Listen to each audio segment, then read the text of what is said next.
네, 반갑습니다. 대한창업경영연구원 김원장입니다. 네, 오늘은 첫 번째 시간 상권에 대한 얘기를 좀 드리고 싶습니다. 그래서 처음 창업하시는 분들도 제 영상 교육을 통해서 현장에서 2년차, 3년차 전문 컨설턴트 그 이상의 실력을 발휘하실 수 있도록 핵심만 찝어드리도록 하겠습니다.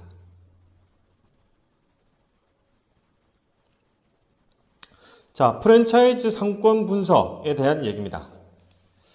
자, 그렇다면 상권에 대한 정의부터 알아봐야 되겠는데요. 이렇게 어렵게 생각하실 필요 없습니다. 제가 쉽게 설명드리겠습니다.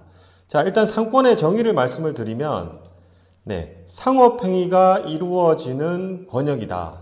자, 상업행위는 아실 거고요. 그 행위가 이루어지는 권역. 여기서 말하는 권역은 영역이 되겠습니다. 일정한 바운더리가 되는 거겠죠. 그래서 내 상업행위가 이루어지는 그 권역, 영역이 바로 상권이다 라고 이해하시면 되겠습니다.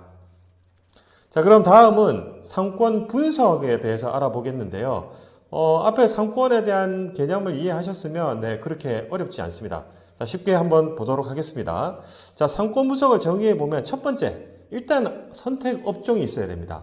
이 선택 업종을 가지고 두 번째, 해당 상권에 출점을 했을 때 이 상권이 가진 특징으로 인해서 나타나는 이 사업성, 이것을 판단하는 것이 상권 분석의 정의겠습니다. 한 번 더 말씀을 드리면 선택 업종이 해당 상권에 출점했을 때 나타나는 사업성을 판단하는 것, 이것이 상권 분석이고, 이 사업성 판단의 핵심 키워드는 뭐냐? 이 바로 출점 상권의 특징에 따라서 이 사업성이 틀려지기 때문에 이 해당 상권의 특징을 알아야 된다는 것이 중요하다는 것이죠. 그래서 다음 순서 이 상권의 특징에 대해서 설명을 드리겠습니다.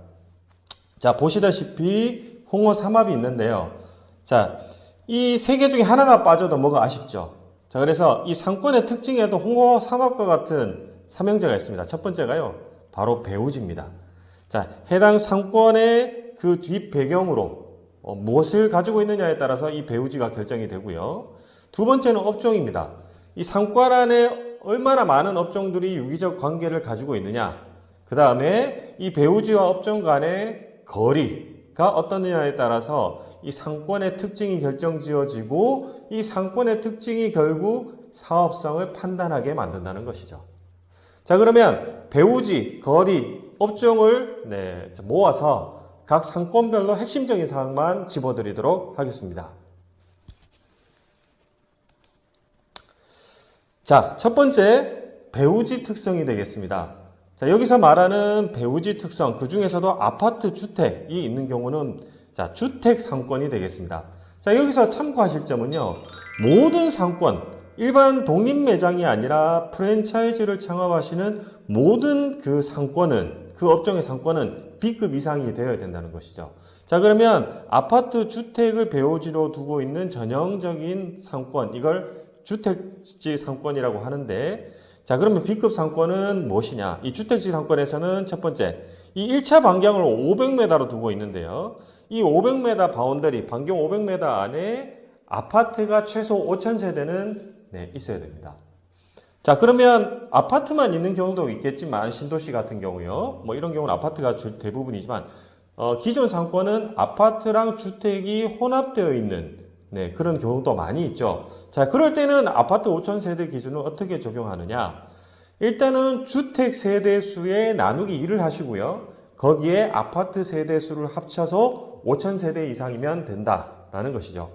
자, 그러면 주택을 왜 2로 나누느냐? 자세히 보면 아시겠지만 지금 주택에 평균적으로 거주하는 인원과 아파트에 거주하는 인원이 비교해보면 주택이 훨씬 적습니다. 그래서 이 정도로 나눠서 보고 있다는 것이죠. 그래서 주택이나 아파트 어떤 단지에 흩어야든 상관없습니다. 일단 기본적으로 5,000세대 이상은 나와야지 이것이 B급 상권에 해당하는 것이고 결국 프랜차이즈가 창업하기에 무난한 상권이다라는 것이죠. 자, 예를 한번 들어보겠습니다. 자, 이거는 상권 분석 프로그램을 통해서 반경 500m 바운더리를 찍은 모습이고요. 네, 중심점에서 끝점까지 500m입니다. 자, 자세히 보시면 네, 대부분의 일반 상가들이 다 상권이 이런 식으로 형성이 되어 있죠. 아파트와 네, 주택이 혼용된 상태. 만약에 우리가 아파트만 이렇게 단지만을 배우지로 두고 있다. 그러면 아파트 세대 수가 5,000세대 이상이면 B급 상권으로 보고 프랜차이즈가 출점하기 적당한 상권이다 라고 이해하시면 될 것 같고요. 보시는 바와 같이 아파트와 주택이 혼용되어 있다. 자, 그러면 데이터를 뽑아보니 아파트가 3,612세대다.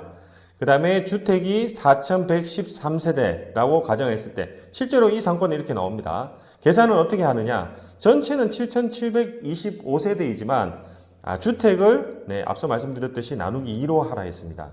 그러면 2,000세대가 좀 넘죠. 2,050세대라고 가정하면 아파트 세대 3,612세대와 합치면 5,000세대가 넘습니다.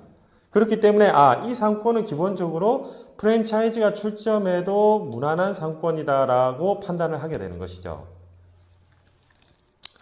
자, 그러면 배우지가 굳이 아파트나 주택의 상권만 찾아갈 필요 없습니다. 일반 상업용 빌딩이 모여있는 도심 상권도 있다는 얘기죠. 상업용 빌딩이 전문적으로 모여있다. 도심 상권입니다. 자, 역시 도심 상권에서도 B급 이상을 쫓아가는 B급 이상을 판단하는 그 기준이 있습니다. 자, 자세히 보면요. 일단 여러분들이 해당 상권에 가셔서 봤을 때 5분 정도 거리, 5분 정도 거리에 약 한 500m 바운더리 이내입니다. 60개 매장이 점포가 보유하고 있다. 즉 60개의 어떤 간판 내지는 점포가 보인다. 그것이 대부분 임대가 잘 형성이 되어 있다. 그러면 이곳은 B급 이상의 상업용 빌딩이 많은 도심 상권이라고 이해하셔도 되겠습니다. 자, 그리고요, 그 가급적이면 5층 이상 건물, 6개 이상 임차 중인 건물이 많은 이런 상권이 이왕이면 더 좋다는 것이죠. 그래서 5분 내에 한 60개의 매장이 보유가 되어 있는데 이것이 뿔뿔이 흩어져 있는 게 아니고 좀 이렇게 집약적으로 좀 모인 상권이라서 5개 이상, 6개 건물 이상 이제 건물이 임차 중이다. 이렇다면 B급 이상으로 출점하기에 무난하다고 하겠습니다. 자, 예를 한번 보겠습니다. 전형적인 상업용 빌딩이 모여있는 도심 상권입니다. 자, 실제로 해당 지역의 상권을 좀 보러 갔었는데 보시다시피 1층, 2층, 3층, 4층, 5층 이런 건물이 하나, 둘, 셋, 넷, 5개 이상 즐비하고 자세히 보시면 아시겠지만 한 층에도 임대 현수막이 걸려있는 것이 없죠. 이런 곳은 기본적으로 집약적으로 상권이 형성되어 있다. 주변의 사람들을 좀 모을 수 있는 집객 효과가 있다. B급 이상의 도심 상권이다 라고 이해하셔도 되겠습니다. 프랜차이즈 입지를 잘 선정하시면 출점하셔도 된다는 거죠. 자, 역세권입니다. 자, 역세권이라고 하면 배우지에 그 지하철을 두고 있는 상권을 말하는데요. 자, 이 배우지에 지하철을 두고 있는 역세권도 B급, C급, A급 다 있습니다. 자, 그러면 우리는 뭐랬죠? 프랜차이즈는 업종 특성상 무조건 B급 이상을 추구해야 된다. 자, 역세권의 B급 이상을 판단하는 방법 있습니다. 자, 앞서 말씀드렸듯이 첫 번째, 그 지하철역에서 배우지로 봤을 때, 중심 바운드로 봤을 때, 배우지로 봤을 때, 앞서 말씀드린 B급 이상의 도심 상권, 주택 상권이 있다. 그러면 여기에 사시는 주민분들께서 출퇴근로로 이용할 가능성이 있기 때문에 유동인구가 확보됩니다. 그렇기 때문에 B급 이상 보셔도 무난하다는 것이고요. 두 번째, 이 유동인구가 참 정말 중요한데요. 이 유동인구를 여부를 파악할 수 있는 방법이 있습니다. 그게 뭐냐? 정말 중요한데요. 제 영상에서만 공개합니다. 자, 유동인구가 있는지 없는지를 판단하는 가장 쉬우면서도 빠른 방법. 자, 그것은 바로 광고 큐!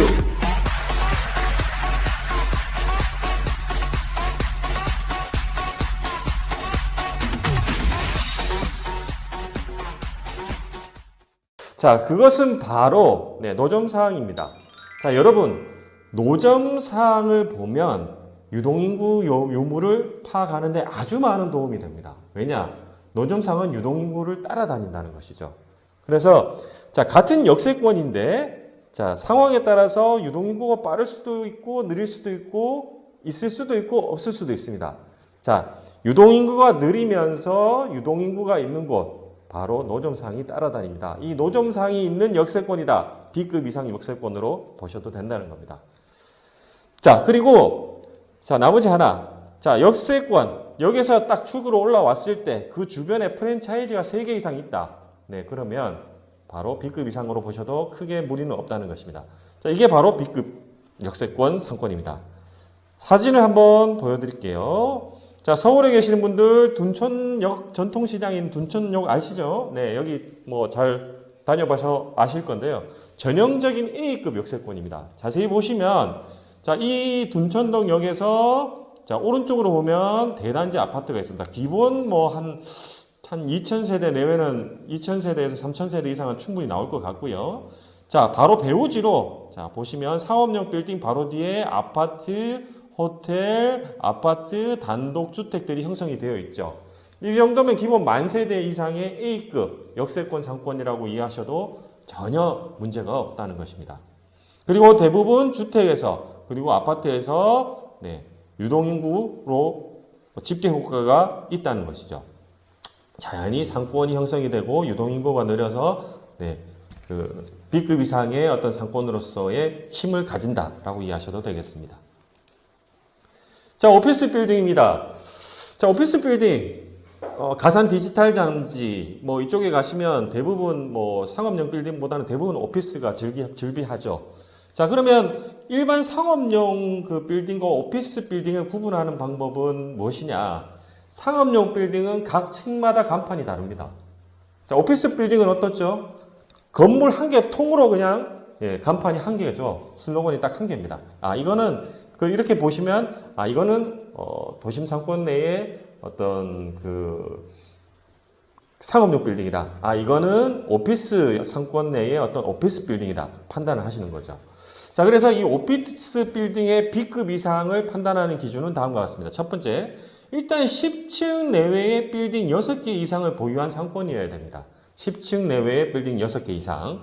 그리고 자, 같은 6개 이상을 보유하더라도요. 점심시간대에 약 한 12시부터 한 1시 반, 2시까지 이 유동인구가 증가하시는지를 좀 보셔야 됩니다.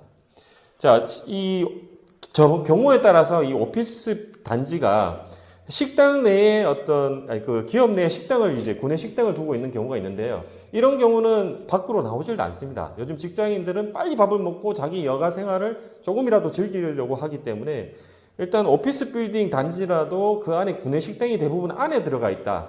내지는 1, 2층은 상가고 그 위층으로 회사인 경우 건물 밖으로 나오지는 않습니다. 자, 이런 것보다는 자, 이런 기존 인프라가 좀 약해서 건물 내에 빌딩 내에 인프라가 약해서 점심시간 때 사람들이 많이 나오는 경우 식사나 기타 여가를 즐기기 위해서 이런 상권이 B급 상권으로 판단을 하셔야 된다는 거죠. 자, 학원 상권을 보유하고 있는 상권. 이건 무슨 얘기냐? 오피스 상권 중에 학원이 이렇게 좀 보이는 경우가 있습니다. 자, 이거는 오피스 상권 그 중에서도 B급 이상 A급에 해당하는데요. 왜냐? 기존 오피스 인프라 외에 배우지로 아니면 근거리에 주거 시설이 있다는 그 방증이기도 합니다. 그렇기 때문에 우리가 오피스 빌딩을 볼 때 10층 내외의 빌딩 6개 있고 식사 시간에 유동인구가 있고 학원도 있습니다. 금상첨화라는 얘기죠. 자, 그렇기 때문에 오피스 빌딩 요 세 가지 요점을 점에 기준을 두시면 되고요. 그 다음에 자연히 이런 상황이 되다 보면 다양한 음식점이 형성되어 있기 마련입니다. 그래서 위 세 가지 요건 외에 음식점 종류가 얼마나 많은지도 한번 보시면 네, 도움이 되실 것 같습니다. 자, 오피스 빌딩은 B급 이상을 판단하기가 다른 주택이나 어떤 도심 상권이나 역세권보다 조금 쉬운 게 장점이기도 합니다. 자, 예를 한번 들어볼까요? 자, 여기는 가산 디지털 2단지 바로 앞입니다. 자, 앞서 말씀드렸지만 지금 여러분들이 만약에 이곳의 상권 분석을 딱 봤는데 도로 상황이 이렇다. 지금이 이제 11시 한 50분, 40분 정도로 추정이 되는데요. 자, 이 지금 가산 이 지금 상권 같은 경우에는 건물 내에 어떤 기업들이 많이 들어가 있지 주상복합처럼 상가 시설이 그렇게 많이 밀집되어 있지 않다 보니까 이 점심시간만 되면 사람들이 밖으로 많이 나오는 그런 유동인구 수요가 있습니다. 자, 사진을 자세히 보시면 아시겠지만, 네, 여기 보이시는, 네, 지금 화면 사진이 이 사람이 지금 이렇게 줄이 서 있는 그런 모습이거든요. 점심시간이 되면서 이제 사람들이 음식점이 조금 부족한 곳은 이렇게 줄을 서 먹게 돼 있기 마련입니다. 그래서, 이 점심시간에 가서 얼마나 많은 사람들이 유동인구로 형성이 되어서 어떤 접객 내지는 집객 효과를 만들어내는지 보시면 된다는 거죠. 자, 층수도 보시면, 네, 10층 이상 건물 벌써 6개 이상 다 보인다는 얘기죠. 전형적인 B급 이상 상권이 된다고 보시면 될 것 같습니다.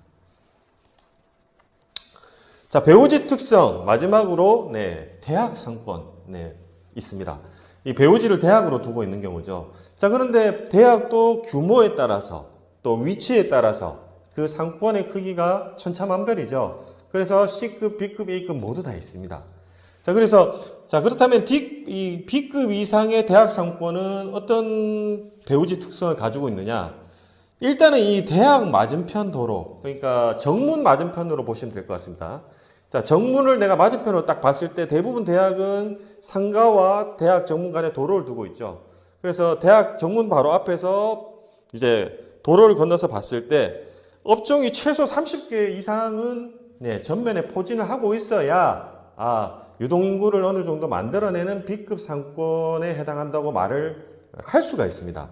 자, 그런데요, 같은 B급 상권이라도 매출이 천차만별인 상권의 특징이 여기서 나옵니다. 자, 뭐냐? 일단은 정문을 가셔서 30개 이상의 어떤 업종이 보인다면 후문을 가보십시오. 일단은 대학이라는 기본적인 이 수요를 만들어내는 이 집객 요소가 규모가 어느 정도 크다 그러면 반드시 후문이 있고요. 후문 뒤에도 어떤 그 상업 요소적인 인프라가 형성되어 있는 경우가 많습니다. 그래서 후문 쪽의 상권도 보시라는 거죠. 자, 그래서 30개까지는 아니라도 후문에 바로 봤을 때 이게 업종이 좀 다양하고 어느 정도 형성이 되어 있다, 유동인구가 좀 있다면 당연히 B급 이상으로 좋은 프랜차이즈가 출점하기에 무난한 상권이라고 보시면 됩니다. 자, 그리고 어느 정도 나는 그래도 조금 유동인구를 확인하고 싶다, 최소 유동인구를 확인하고 싶다, 그런 방법이 있죠. 무엇이냐? 자, 계절 학기 약 한 11월, 12월, 그 다음에 2월, 1월 요 타이밍에 점심시간대 한번 그 상권을 조사차 방문해 보시는 것도 아주 좋습니다. 왜? 아무래도 대학은 약 1년 중에 한 4개월 정도가 방학 시즌이기 때문에 전체적인 비수기거든요. 자, 이럴 때 유동인구 30명 이상을 확보했다. 즉, 내가 점심시간 때 봤는데 대학생들이 이제 한 30명 정도가 이렇게 왔다 갔다 하는 모습이 보인다. 그러면 기본적으로 프랜차이즈가 출점해서 장사를 하는 데는 어느 정도 유동인구는 확보하고 있다라고 보셔도 됩니다. 기준이 몇 명이라고요? 30명입니다. 네, 제가 말씀드렸습니다. 자, 그럼 지금부터 실제로 대학 상권에 대한 사례를 한번 보도록 하겠습니다. 자, 이것은 지금 부산대학교 항공사진인데요. 자, 지금 눈에 보이실지 모르는데 이거 C라고 여기 보이시죠? 네, 이 C 지점이 부산대학교 정문이고요. 자, 이 공학관을 지나서 이 요거 프레스 차타운 있는 이 부분이 요 도로가 이제 후문을 나와서 이제 도로로 연결되는 후문 상권입니다. 자, 자세히 보시면 아시겠지만 이 C 앞에 도로를 두고 있죠. 상권 형성 한번 보시죠. 다양하죠. 네, A급 상권입니다. 자, 제가 앞서 말씀드렸지만 제대로 된 어떤 B급 이상의 상권을 보기 위해서는 후문도 중요하다고 했습니다. 자, 이 후문 보시죠. 상권인 자체로 따진다면 앞에는 전형적인 도심, 대학 상권이지만 이 후문 쪽은 장점이 이 좌측의 상업용 시설이 즐비한 일단은 상업, 도심 상권의 특징과 이 맞은편에 보이는 이 주거단지 보이시나요? 네. 주거단지를 배우지로 두고 있는 이 주택 상권의 장점을 모두 가지고 있다라고 보시면 됩니다. 자, 그래서 어떻게 본다면 업종에 따라서 이 정문에만 밀집할 게 아니라 이 차별화를 위해서는 후문도 공략을 해보는 것도 아주 괜찮은 방법이다. 상권의 크기에 따라서라고 말씀을 드릴 수 있습니다.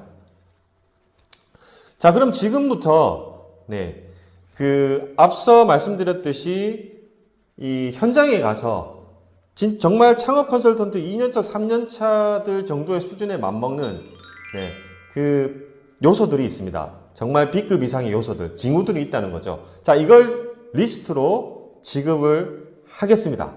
상세한 내용은 네, 바로 하기 전에 광고부터 한 번 더 듣고 오시죠.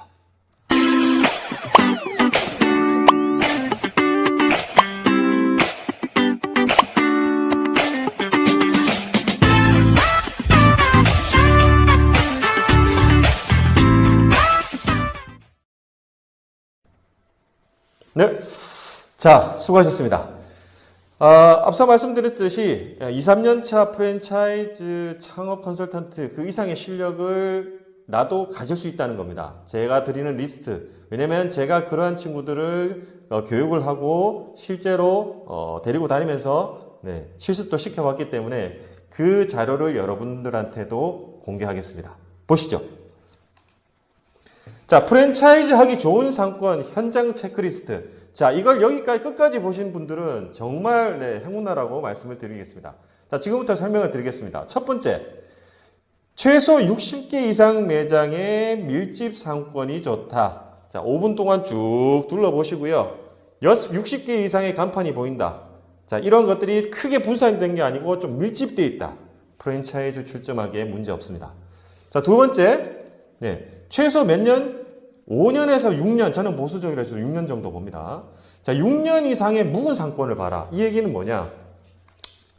갑자기 이제 상권이 급성장하는 경우가 있습니다. 예를 들어서 재개발이라든가, 뭐 뉴타운이 들어선다든가, 혁신도시가 들어선다 그러든가, 이렇게 주거지가 대량 들어서고 상업지가 이제 따라서 이제 건설이 되는 이런 경우 대부분 그렇죠.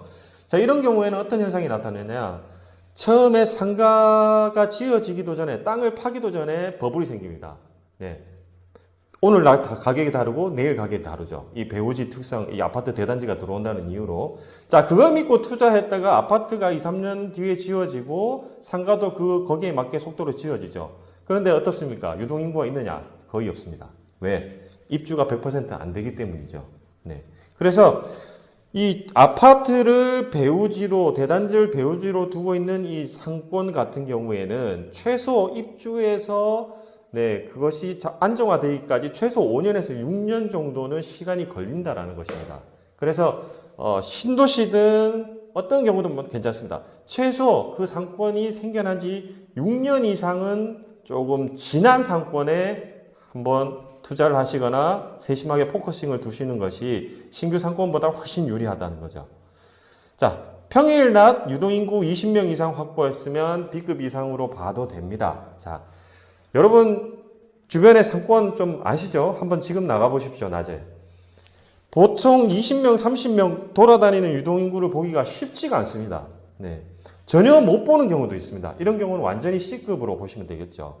자, 그래서 B급을 판단하는 기준은 낮, 그것도 한참 점심시간 때 사람 나올 때가 아니고요. 11시, 그 다음에 2시나 3시, 이 정도에 한번 나가보십시오. 나가보셔서, 내가 이쪽 상권을 좀 관심 있어 한다. 그러면 어디든 한번 서서 한번 둘러보세요. 네. 그래서 20, 30명이 계속 돌아다니면서 이제 자기 볼일을 본다? 괜찮습니다. B급 이상으로 보셔도 됩니다. 자, 40대, 50대보다 20대, 30대가 많은 상권. 당연하죠. 이유는 뭐냐? 자, 40대, 50대는 경기가 어려우면 지갑을 가장 빨리 닫는 세대입니다. 그렇기 때문에 아무래도 불경기일수록 40대, 50대가 많은 상권보다는 20, 30대가 많은 상권, 젊은 세대가 많은 상권이 유리하다. 자, 5층 이상 6개 건물이 임차 완료된 상권. 자, 요거는 이제 주변에 딱 돌아보시고 아무래도 5층 이상 그 상업용 빌딩들이 좀 있고 거기에 다양한 업종들이 이제 입점이 돼 있다면 어느 정도 호신호가 된다. 자, 잘 조심해야 되실 게 그쪽에 갔는데 상가 건물에 임대 현수막이 붙여진 것이 많다. 그러면 그것은 죽어가는 상권이라고 보셔도 됩니다. 임대를 이제 구한다는 그 현수막이 잘 안 보이고 전체적으로 간판에 다 불이 켜진다든가 아니면 입점이 된 상태가 확인이 된다. B급으로서의 어떤 모양새를 갖춘다라고 보시면 되겠습니다. 자, 노점상을 확보한 상권. 제가 앞서 설명드렸죠. 노점상은 뭘 따라다닌다? 유동인구를 따라다닌다는 것입니다. 그래서 노점상이 있는 상권은 기본적으로 유동인구가 있다라고 보셔도 무난합니다. 자, 밤에 밝은 상권일수록 유리하다. 자, 이건 뭐 여러분 당연히 아시겠죠. 사람들이 모이고 점포가 모이고 간판에 불이 켜지면 당연히 그 상권 자체가 훤합니다. 자, 반면에 사람들이 없고 유동인구가 속도가 빠르고 차량만 있는 곳이다. 간판에 불이 별로 없죠. 그 상권 자체가 어둡다는 얘기입니다. 도로에 주차 라인이 그어 있는 상권. 이것도 제가 창업 컨설턴트 교육할 때 알짜로 드리는 팁입니다. 자, 왜 도로가에 주차 라인을 그어 놓을까요? 사람이 많고 주차가 많기 때문에, 주차난에 시달리기 때문에 그거 놓는다는 거죠. 사람이 없고 차가 없는 곳은 도로도 비잡은데 굳이 주차 라인을 그어 놓을 일이 없습니다. 지자체에서. 상권이 크고 활성화되고 사람이 모이는 곳에만 주차 라인이 그어진다는 것 염두에 두시기 바랍니다. 삼가임대 형수막이 없는 상권 당연하겠죠. 자, 유동인구가 느린 상권, 유동인구가 빠르고 차가 속도가 빠른 곳은 일부러 이렇게 고개를 들어서 뭘 살지 고민할 이유가 없습니다. 그럴 시간 여유가 없다는 것이죠. 자, 유동인구가 느리고 사람들이 기웃기웃거리면서 점포를 들락날락 하다 보면 당연히 속도가 늦어질 수밖에 없습니다. 이런 것이 더 유리하다. 권리금이 있는 상권, 당연히 권리금이 있는 곳이 없는 것보다 어느 정도 집객력이나 어떤 수요자 측면에서 어떤 메리트가 다 있다는 것이죠. 서로서로 어떤 장점이 되겠습니다. 그래서 권리금이 전혀 없는 것보다는 있는 곳이 어느 정도 좋은 상권이다라고 보셔도 무방합니다. 자, 주거지와 30분 이내 거리의 상권이다. 제가 창업자분들하고 상담을 하면서 항상 하는 얘기입니다. 왜? 자, 출퇴근 거리가 차량으로 30분 이상 걸리면 1, 2년 정도는 내가 으쌰으쌰 하면서 어떻게 에너지를 발휘하면서 성실하게 일을 할 수가 있습니다. 그런데 필요 이상 거리가 멀면 사람도 퍼지게 되어 있습니다. 힘들다는 거죠. 그래서 가급적이면 30분 이내 거리의 상권에 어떤 포커싱을 두는 것이 맞고, 또 다른 하나 이유는 이 30분 이내의 상권이다 그러면 창업자 여러분들이 이미 알고 계시는 상권일 확률이 높습니다. 그래서 그쪽은 권리금이 어느 정도 있다 없다, 있다면 어느 정도다, 보증금은 얼마다, 그쪽 지역은 평소에 세가 잘 나오지도 않고 나와도 금방 나가는 곳이다, 이런 정도는 이미 다 알고 계신다는 거죠. 그래서 상권 분석을 할 때 웬만한 오지에 가서 낯선 환경에 간 프로 컨설턴트보다 훨씬 나으실 수 있다는 겁니다. 자, 그래서 오늘 이렇게 12가지 B급 이상을 판단하는 12가지 리스트를 드렸습니다. 자, 여러분 이걸 어떻게 활용해야 되느냐? 현장에 가셔가지고요, 이걸 쫙 펼치신 다음에 체크를 하시면 됩니다. 자, 그래서 80% 이상, 12개면 80%면 약 9개 이상 그 상황을 만족한다. 그러면 그것은 B급일 확률이 확실합니다. 그렇기 때문에 물론 상황에 따라 틀린 경우도 있습니다. 그렇지만 대부분의 상권, B급 이상의 상권은 이런 형상을 가지고 있다, 이런 모습을 나타낸다고 판단한다면 크게 오차는 없을 것입니다. 자, 그래서 오늘 이렇게 12가지 리스트를 드리면서 프랜차이즈 하기에 가능한 B급 상권에 대한 안내 말씀을 드렸습니다. 자, 다음 시간에는 B급 상권에서도 노른자위가 있습니다. 그래서 그 노른자위를 B급 이상의 상권에서 어떻게 찾는지 간단한 설명과 함께 리스트도 같이 제공하도록 하겠습니다. 자, 수업을 들으신다고 고생하셨고요. 다음 차에 준비를 해서 또 뵙겠습니다. 수고하셨습니다. 감사합니다.